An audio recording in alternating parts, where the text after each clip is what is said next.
In San Francisco today, I'm here together with James Hanusa, and one word that coming up now and then, it's the name Hackathon. Yeah. Can you give an explanation for people who are new in this area? Yeah. So San Francisco Bay Area is a center for technology.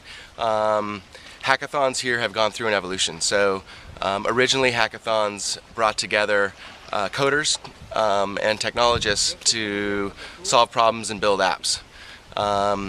The evolution that we've seen is that they've become more experiential and they've become more solution focused rather than just an outcome being a technology or an application.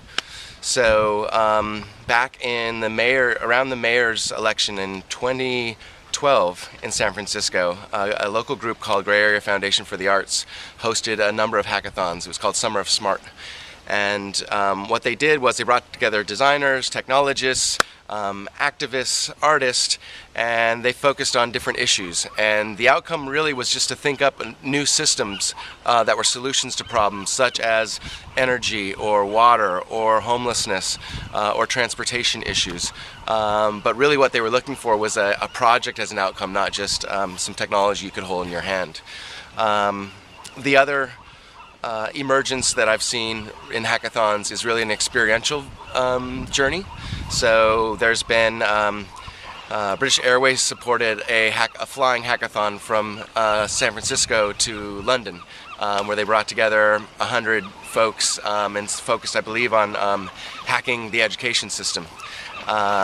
There's a project called the Millennial Trains Project, which took young social entrepreneurs and put them on a train from San Francisco to Denver over like 5 days, where they were able to hone their business models and collaborate with other young entrepreneurs and innovators to create their solutions for the world. So you can say that this is the new type of meeting we're going to see in the future. I think it is a new type of meeting. You're seeing unconferences where really it's just a convening space and the content is really brought by the participants and they create the content within that context. And from the hackathon perspective, I think the learning for other convenings or meetings is the outcome-based philosophy that you meet for a reason. It's not just a one-way transfer of information, but it's really a participatory process with an outcome that can be worked on, after that 1 day, 3 day event over, a defined set of time. Interesting. We have now here in San Francisco been at SoCap, and what do you see the social capital as a sort of a driver for change? Yeah. In the communities, in cities, in business? Yeah. What do you think this will be for when we look at the future? Is it an increasingly coming up interest?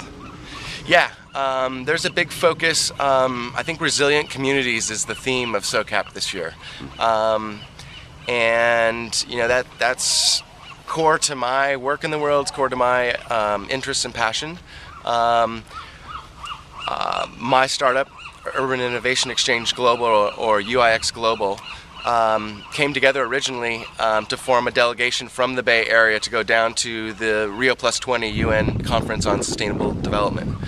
And the thought behind putting that delegation together was that the Bay Area had a lot of communities and knowledge that could really help in the sustainable development area. So we looked to bring down students from the Sustainable MBA program at Presidio, representatives from the sharing economy, representatives from the impact investing community, social entrepreneurs, and city officials. Because we really felt like looking at it, going through COPs and other UN gatherings, we felt like cities, impact investing, and social entrepreneurs were some of the strongest areas to affect change, especially at the local level. The international bodies don't seem to be getting the job done fast enough for the challenges that we're facing.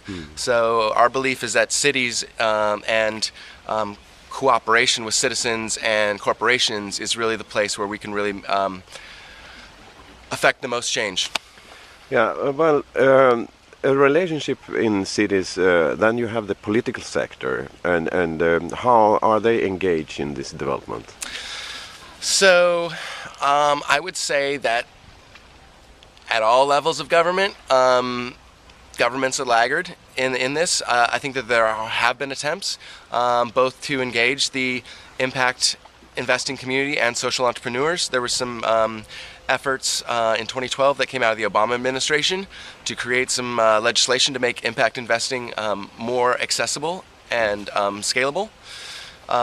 We have had meetings here with the Mayor's Office of San Francisco to look at what a collective impact project would look like in a city that brought together different funding groups, anywhere from venture capital to pension funds, to invest in local business and local development.